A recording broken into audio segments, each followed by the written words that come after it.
Voy a acompañarlas en esta lectura en voz alta, la voy a hacer yo solita en este momento, y vamos a repasar pues qué es lo que tenemos que hacer. Vamos a hacer la lectura de la temática, la ilustración, y dice así: la ilustración, Montesquieu y Rousseau. ¿Qué es lo que necesito? Que ustedes sigan la lectura conmigo.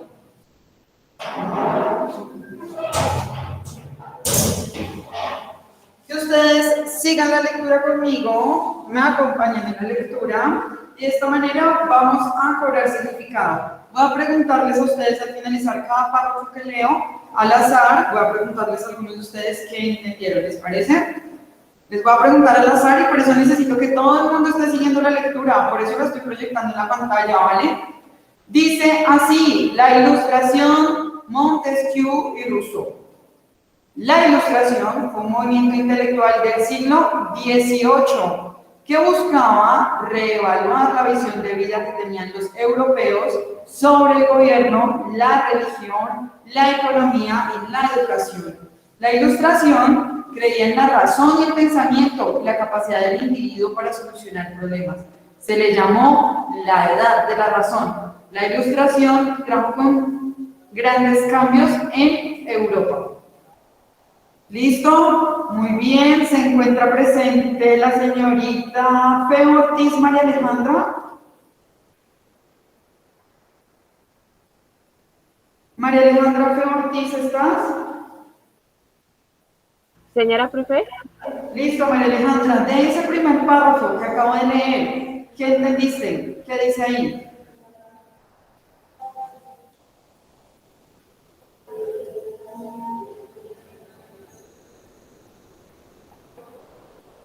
¿Qué dice ese primer párrafo, Alejo?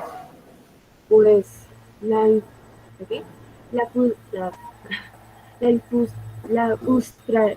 ilustración fue un movimiento intelectual del siglo XVIII, creo, que buscaba reevaluar la visión de vida que tenían los europeos sobre el gobierno, la religión y la comunidad, la educación, la ilustración. Y la educación, punto. ¿Listo? Otra vez, ahí continúa ahí. La relación, el pensamiento y la capacidad de individuos para solucionar problemas. Se le llamó la edad de la razón. De la ilustración trabajó grandes cambios en Europa. Listo, muy bien. ¿Qué entendiste de lo que acabaste de leer, María Alejandra? Que la ilustración es más como una religión. No. Entonces, No fue una religión. No importa. Mira lo que dice ahí. Lee nuevamente, es decir, dime con tus propias palabras, pero leyendo lo que está ahí. Entonces, ¿qué es lo que dice? La ilustración fue un movimiento intelectual del siglo siglo XVIII. Que buscaba revalidar la visión de la vida que tenían los europeos sobre el gobierno, la religión, como economía y la educación. La ilustración llamó la edad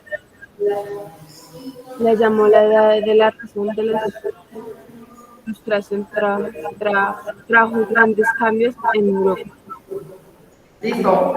Aleja con tus propias palabras ahora, ¿qué entendiste?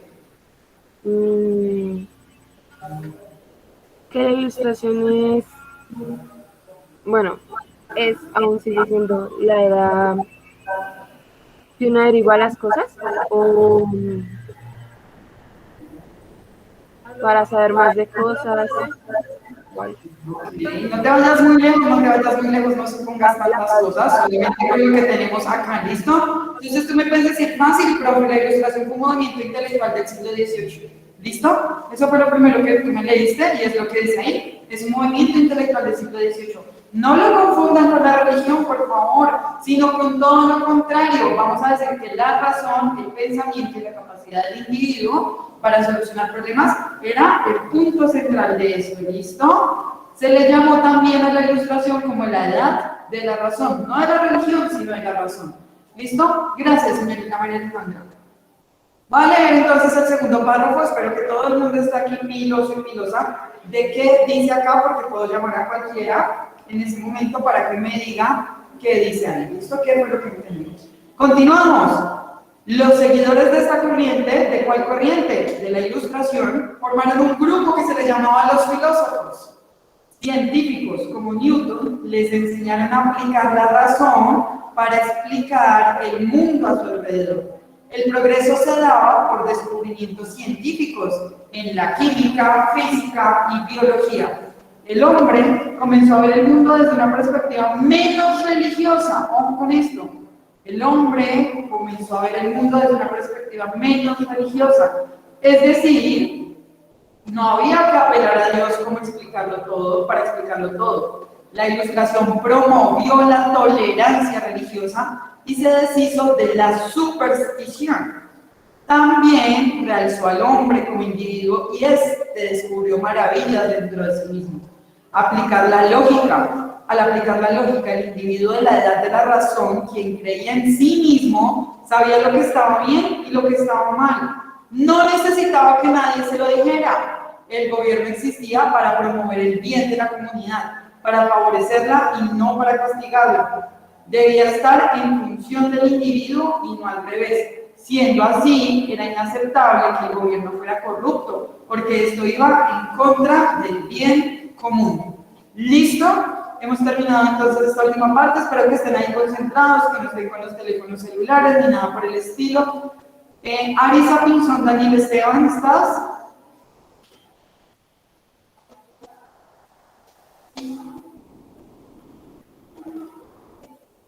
Arisa, Daniel Esteban. Señora, Listo, de lo que acabo de leer, ¿qué entendiste?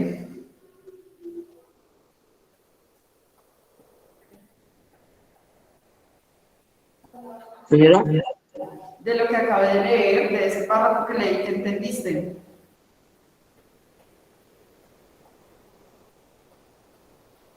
Vamos a hacer una cosa, Daniel. Primero te voy a solicitar el favor de que enciendas tu cámara para poder verte. Y segundo, vuelve entonces a leer ese párrafo que acabo de leer yo, desde los seguidores hasta bien común. ¿Listo? Todo eso que acabo de leer. Y luego me cuentas qué entendiste.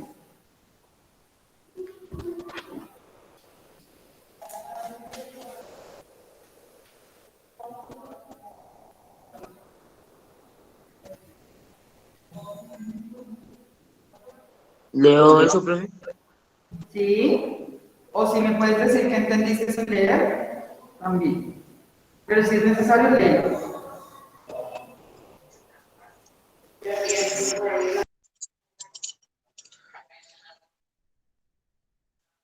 Los seguidores de esta corriente forman un grupo que se llamaban los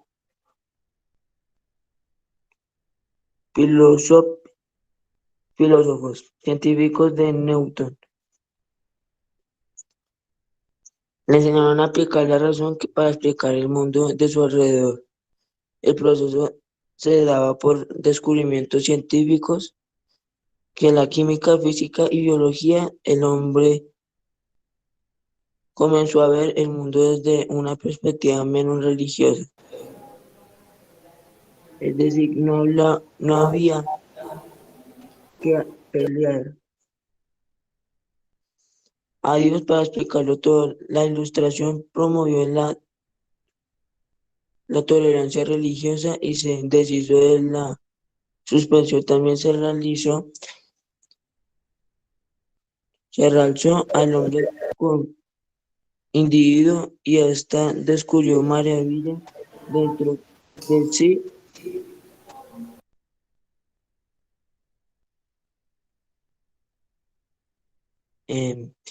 Mismo aplicar la lógica individual de la razón. quien creía en sí mismo, lo sabía que estaba bien y lo que estaba mal, no necesitaba que nadie se lo dijera. El gobierno existía para promover y bien de la comunidad para favorecerla y no castigarlo. Debía estar en función del individuo y no al revés, siendo si era incaptable que el gobierno fuera corrupto porque esto iba en contra del bien común.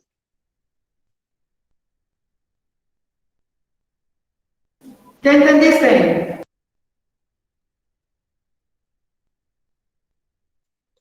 Pues que la religiosa, em, sus pues lo que entendí fue que Newton,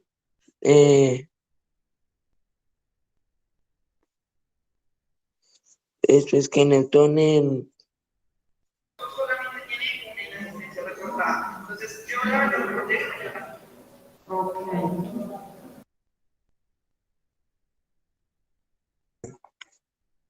Hola, hola, ya, ok, ¿me escuchan?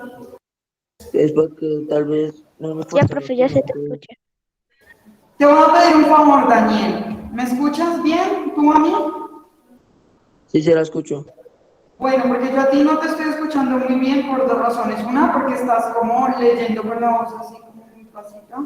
Y dos, porque no estás vocalizando bien. Entonces, te voy a pedir el favor de que le pongas un poquito de volumen a lo que me estás diciendo y seas claro con lo que me estás expresando, porque me estás hablando entre los dientes, jovencito. Y así no te puedo entender nada de lo que me estás diciendo. Entonces, me haces un favor y de manera clara, si quieres tomar respiración, respira.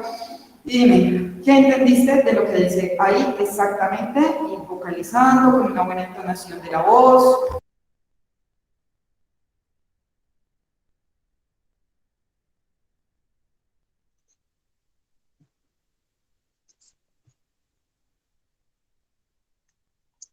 Pues que Newton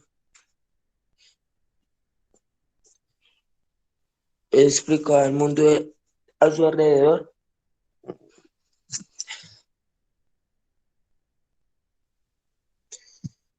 y avanzó los procesos científicos en química, biología y física. Em,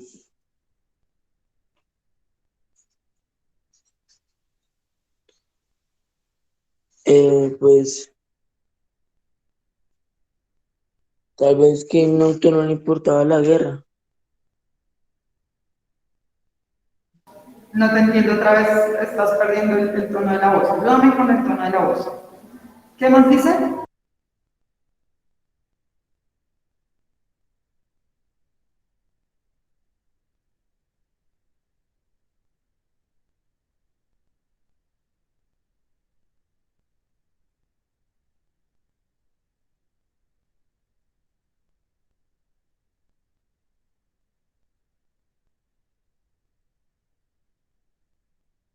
Si tú tuvieras que decir una idea principal de ahí, de todo eso que dice ahí, ¿me podrías identificar cuál es la idea principal?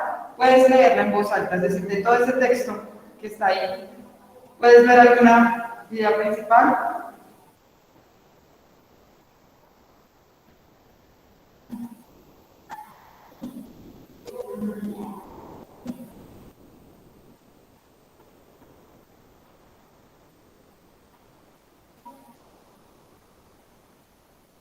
Listo, pilas, jovencitos, con lo que estamos leyendo, esta recomendación es para todos, para que estemos atentos. Miren, el proceso de aprendizaje no lo hace la profesora solamente viniendo acá a hablarnos a nosotros, sino que nosotros también tenemos que ser conscientes de lo que leemos, conscientes de lo que estamos aprendiendo. Listo, cuando nosotros estemos leyendo, y lo digo en general, tenemos que prestar atención a lo que estamos leyendo, si no es como si estuviéramos repitiendo unas palabras que no significan nada para nosotros.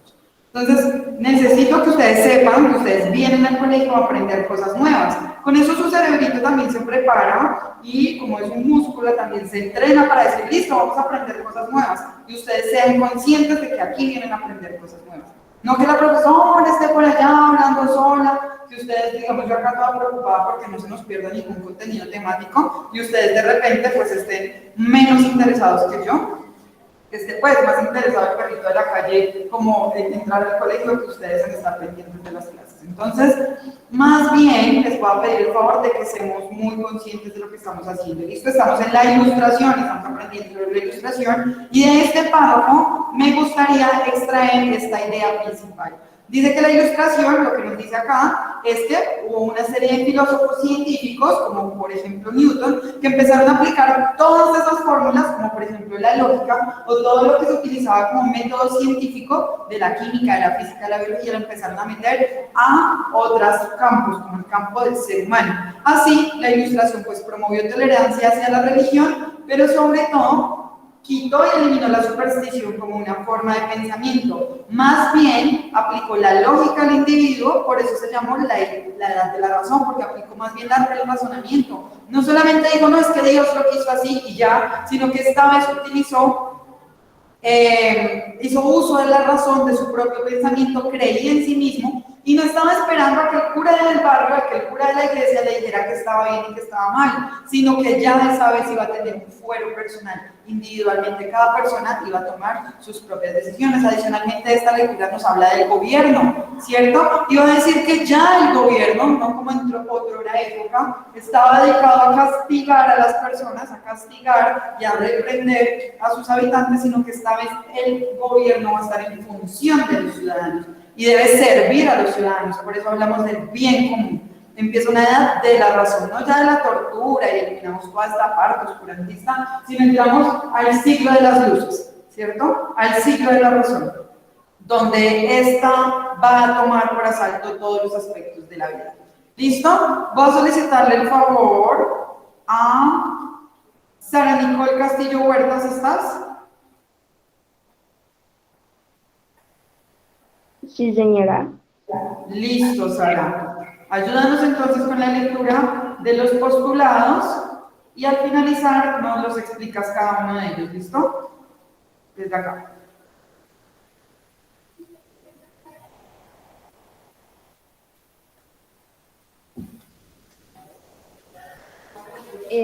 Razón. El hombre llega a la verdad aplicando su razón y su lógica. Naturaleza. Todo lo que es natural es bueno y razonable. Felicidad. La felicidad se busca en este mundo, no en el más allá. Progreso. El ser humano logra el progreso sin ayudas externas. Libertad.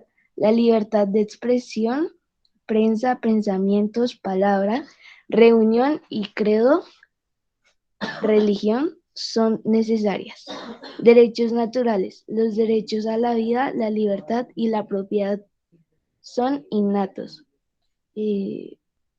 Poderes en el gobierno. El poder se debe dividir en diferentes ramas que se controlan entre sí para evitar dictaduras. Y abolición de tortura. Nadie debe ser sometido a torturas por motivo alguno. Además, todo acusado tiene derecho a un juicio justo.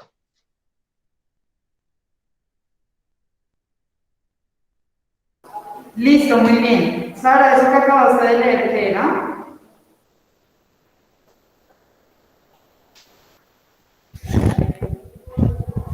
¿Qué eran esos que acabaste de leer? Cada uno de esos puntitos y esas palabras, ¿qué eran?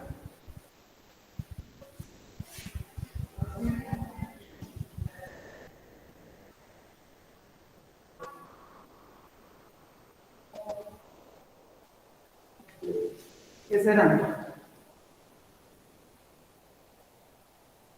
Tengo la manita alzada de María Alejandra y de Carlos. María Alejandra. Pues, profe, ahí dice que la ilustración se basaba en los postulados, esos eran los postulados de la ilustración. Ok, son como los principios, ¿sí? En los cuales se basa ¿quién? La ilustración. Listo, muy bien, María Alejandra. ¿Tú qué dices, Carlos? Profe, pues diría lo mismo, solo que digamos que cuando ya avanzaron a ese punto de los derechos, la libertad, podemos decir que esos ya serían como que cada quien podría tener su propia opinión y no tendrían que estar detrás de alguien al mando, que controlara todo. ¿Quiénes eran los que controlaban todo antes entonces, Carlos? Diríamos los que tenían el poder, digamos, como los reyes, los cristianos, que se me olvidó cómo se les decía, pero ellos son los que tenían antes control, digamos, a uno lo manejaban por detrás, no, usted no podía tener libre expresión, todos los gastos hasta se los hacían en mayor cantidad. Cambio ahora, digamos, cada uno puede tener el derecho a opinar, a hacer lo que quiere y pues a un derecho. Listo, muchas gracias, Carlos, por tu aporte. Nicole, Stephanie, ¿tú qué opinas entonces? Pues yo creo que ahí nos está también demostrando lo que se puede hacer Ubícame con el micrófono. cuando ya pasaron como la época de los criados, como ellos lo pueden hacer cuando ya pasaron esa época y es como que demostrar que ya no Nicole, te cuento que tu micrófono está fallando bastante últimamente y suena entrecortado cuando tú hablas. Entonces no te deja como decir muy bien. Pero Nicole, yo tengo una pregunta. De todos estos principios, si tú tuvieras que decir uno que quieran destacar, que fue realmente como el que demuestra más ese cambio que hubo de antes de esa Edad Media a esta ilustración, ¿cuál sería ese principio?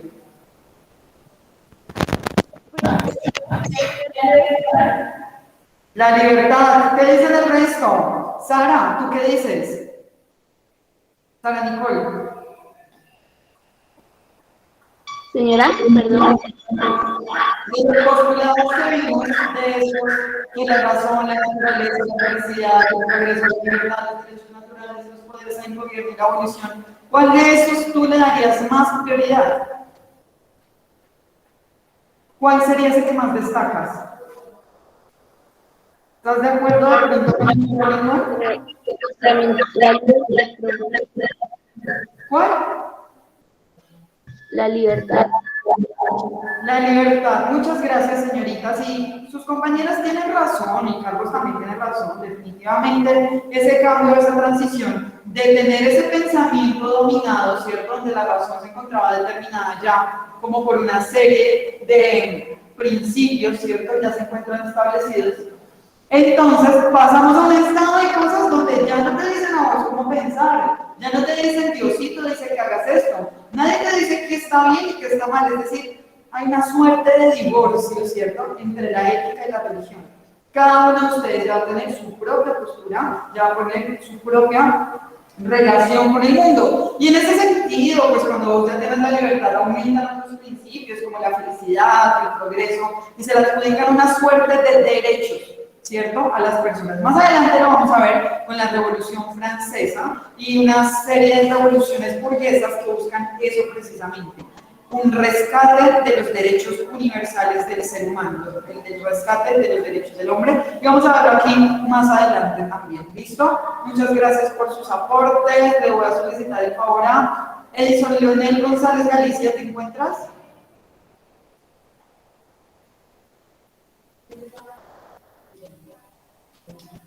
Edison Leonel González Galicia.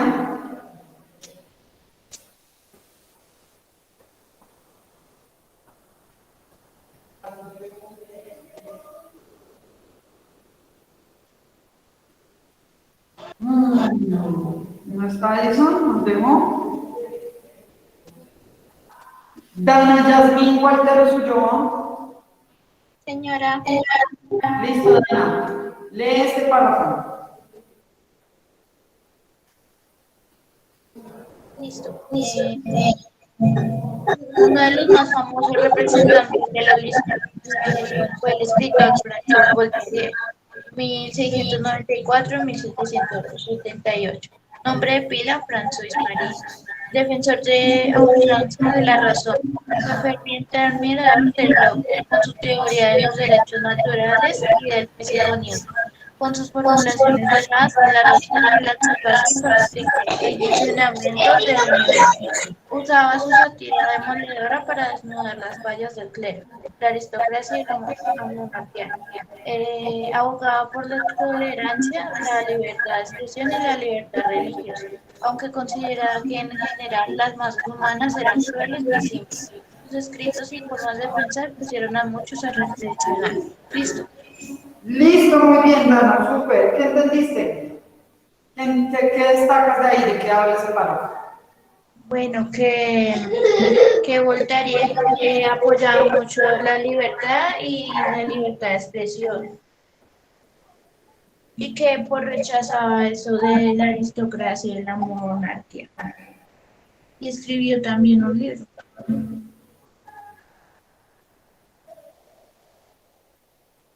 Listo, muy bien. Yo creo que Dana nos ha dado un buen resumen. Y este párrafo,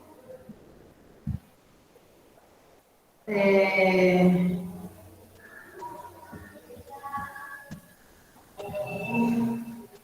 tiene nada.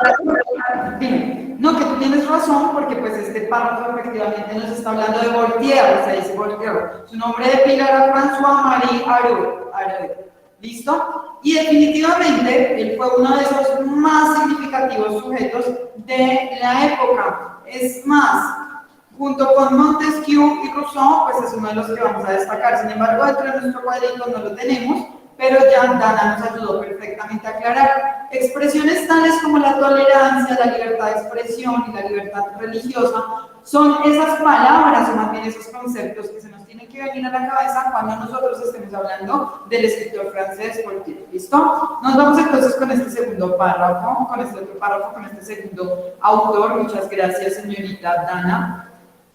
Se encuentra Ricardo Gómez Aristizábal.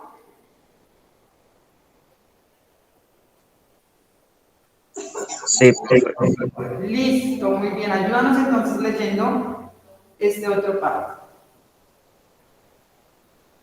Ya lo voy a dejar acá. Ya.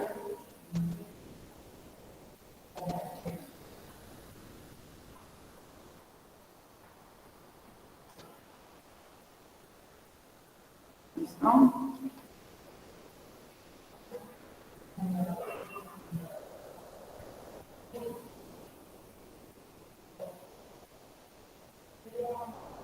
Ya puedes leer.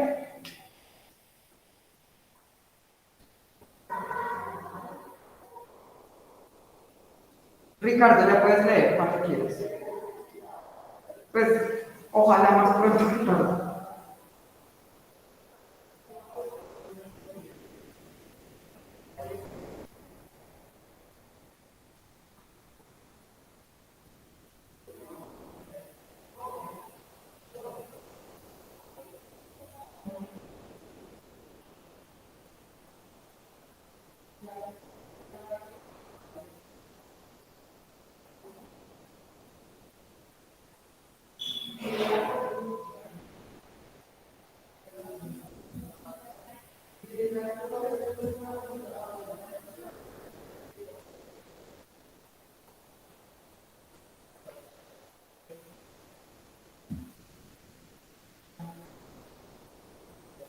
¿No, Ricardo? Chicos, yo estoy sacando nota de esto y en el caso de los estudiantes que no me responden, pues en el caso de Edison y de Ricardo, pues no puedo ponerles notas si no están acá para hacer la lectura. ¿Listo? Vámonos entonces con María Alejandra Sáenz Pinzón, ¿estás?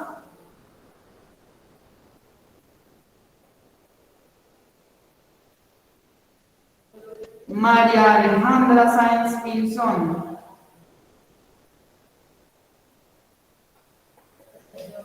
Sí, pues yo estoy sacando nota. Emanuel Rivas Ángulo. Presente, profe. Listo, Emanuel. Lee lo que dice ahí en ese párrafo entonces y nos dices que ¿Lo que está en azul, profe? Sí, señor, ya vamos a ir al varón de Montesquieu. Listo. El varón de Montesquieu, 1689 a 1755. Nombre de pila: Charles Louis de Secondat. Era un noble francés, gran admirador del sistema político inglés. Se dedicó a analizar para entender cómo debía funcionar un gobierno en forma equilibrada.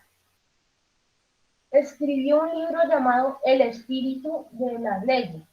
Cada país debía tener un tipo de gobierno dependiendo de sus circunstancias, desarrollo económico y modos de producción, costumbres, temperamento y espíritu de la gente, e incluso el clima.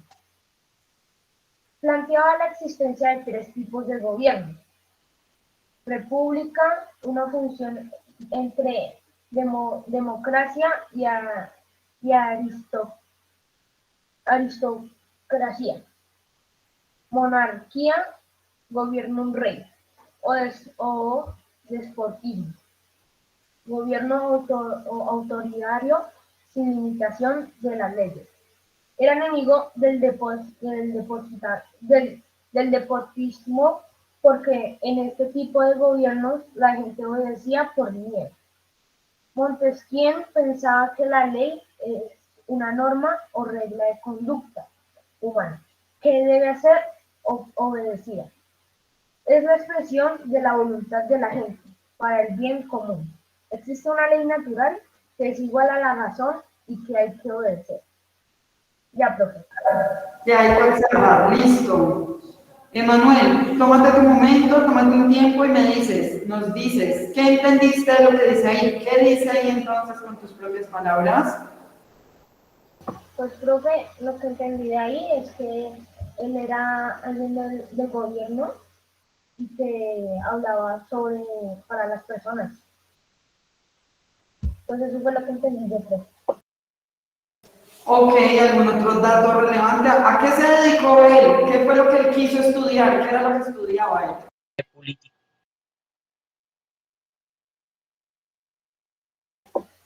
¿Repúblico? ¿Qué cosa? ¿En la República? Bueno, la república es uno de los tipos de gobierno, pero ¿él a qué se dedicaba? ¿Qué estudiaba él? Profe, ¿lo puede decir? Dinos, Juan Esteban, ¿qué será lo que estudiaba? Montesquieu. El sistema político inglés. Muy bien, muchas gracias, Juan Esteban. Pues imagínense que el barón de Montesquieu era un señor así curioso como cualquiera de ustedes, curiosa como yo, por ejemplo, donde le gustaba analizar los sistemas políticos, ¿listo? Y como le gustaba analizar cómo funcionaban los sistemas políticos, pues ahí, a partir de eso escribió un libro que se llamó El espíritu de las leyes, donde manifestó que cada país, según sus propias características, bien fuera por sus costumbres, por su gente, por su territorio, dice que incluso por el clima, pues tenía diferentes formas de gobierno, opciones, por así decirlo, para poder escoger cuál es esa forma de gobierno que se quería tener. En ese sentido, plantea que existen 3 formas de gobierno: la república, la monarquía y el despotismo.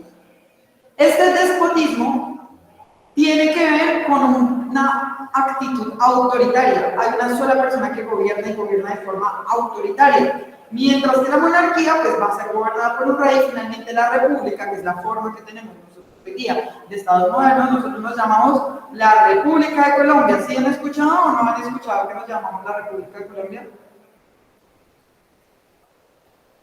Sí, profe.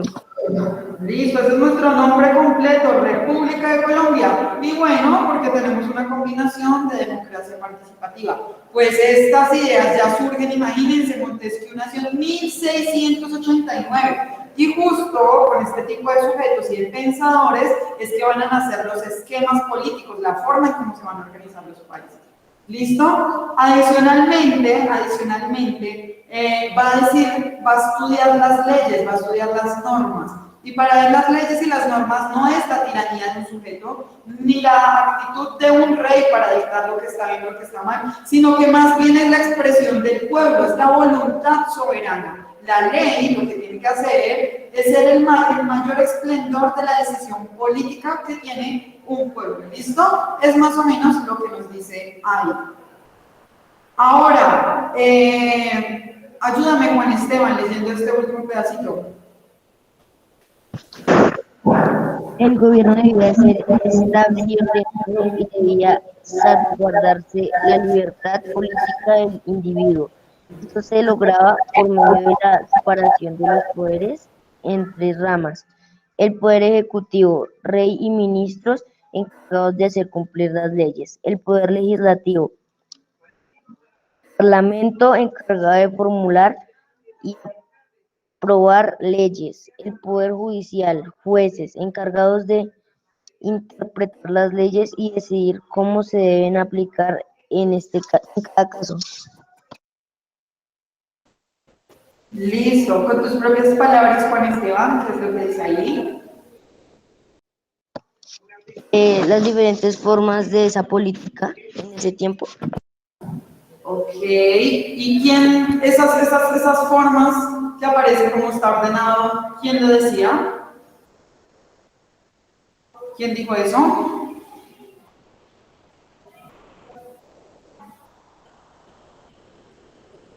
Ya voy, profe, ya voy. ¿Quién será? ¿Quién será? Mira que acabamos de leer el párrafo anterior, ¿cierto? Mira, ¿quién sería? Estábamos hablando de quién. Del barón de Montesquieu. ¿Listo? Gracias, Juan. Pues fíjense, Juan Esteban y todos. Montesquieu, adicionalmente a estudiar, porque como les dije, le gustaba estudiar cómo era que se organizaban los gobiernos, pues adicionalmente a esto, planteó algo muy importante, y Esteban, para que lo tengas en cuenta, no solamente fue en esa época, como tú nos has dicho, sino imagínense que desde ahí, nace la separación de los poderes y nacen las ramas del poder público. Y adivinen qué, incluso al día de hoy en Colombia tenemos esas tres ramas del poder público. Es decir, eso viene de 1600 por allá, desde los ingleses, y llegó a Colombia incluso en el 2021. Y es este señor Montesquieu quien pensó por primera vez esto. Y habla de una separación de poderes. ¿Por qué se habla de una separación de poderes? Para que no haya despotismo y no haya tiranía. Es decir, se planteó que tenían que separarse los poderes en tres ramas. Es como si tuviéramos un arbolito, y este arbolito le salieran tres ramitas. Una de ellas es el poder ejecutivo, es decir, son los que hacen el cumplimiento de las leyes, pero son quienes mandatan. Luego aparece el legislativo, legislar, leyes. Legislar viene de leyes, legislativo, y es los que se encuentran encargados de formular y aprobar las leyes. Ustedes dirán, profe, pero en Colombia actualmente existe esto. Claro que sí. En Colombia el poder ejecutivo, por ejemplo, es el presidente Duque y todos sus ministros y el gabinete encargado de la administración de los departamentos. Y el poder legislativo pues viene siendo el Congreso, que se encuentra dividido a su vez entre el Senado y Cámara de Representantes. Por último tenemos el poder judicial, de jueces, de justicia. Pues por supuesto que son estas personas que ya no hacen las leyes, porque las leyes las hacen es en el Congreso. Ellos lo que hacen es que se apliquen muy bien las leyes en cada caso. Esta separación de poderes, que se mantiene no solo en Colombia, sino en muchísimos países y partes del mundo, viene desde 1600, se mantiene el día de hoy, y es la estructura actual que tenemos de República Democrática, lo cual evita que el mismo que haga las leyes sea el mismo que las aplica y el mismo que manda. Eso era lo que sucedía antes. Antes el juez era el mismo cura que te decía cómo portarte, era el mismo que te mandaba, pero a su vez era el mismo que aplicaba la ley. Es decir, crea las leyes y también las aplica, lo cual hacía que existiera muchísima vulneración de los derechos humanos. Y en un país donde las tres ramas se encuentran unificadas, es un país proclive a la corrupción, es un país proclive a que sea una dictadura. Jovencitos, jovencitas, vamos a dejar hasta acá por esta primera parte. Ahorita cuando regresemos a clase vamos a continuar con la lectura, y la idea es que estemos finalizando también nuestro taller, ¿ok? Todas estas explicaciones van dirigidas a que ahorita podamos dar solución a las ideas principales de Montesquieu y las ideas principales de Rousseau. ¿Listo? Ya nos vemos entonces. Manuel. Profe, te quería preguntar, no entendí lo que tocaba hacer con la tarea que dejaste. Listo, muy bien. Lo que había que hacer es, lo que estamos haciendo, leer hasta la página 3, realizar esta actividad, ideas principales de Montesquieu, ideas principales de Rousseau, y luego resolver esta pregunta: ¿qué tanto se aplica en la realidad colombiana la visión de equilibrio de poder que defendió Montesquieu? ¿Y qué significa la frase: el gobierno debe estar en función del individuo y no viceversa? Se cumple en Colombia. Cite ejemplos. ¿Listo? Vamos ahí. Profe, pero dejarías una nueva tarea porque la otra vez dejas una tarea para enviar las palabras desconocidas y las ideas principales. Sí, señorita. Ah, bueno, sí. Adicionalmente, Manuel, no sé si tú estuviste en la clase pasada, pero eso fue la primera parte que hicimos. ¿Listo? No, no te preocupes, Dana. Yo creo que podemos subir todo en el mismo lugar. Bueno, igual ahorita vamos a entrar a revisar. Ya nos vemos entonces, jovencitos. Cuídense. Chao, profe. Ya.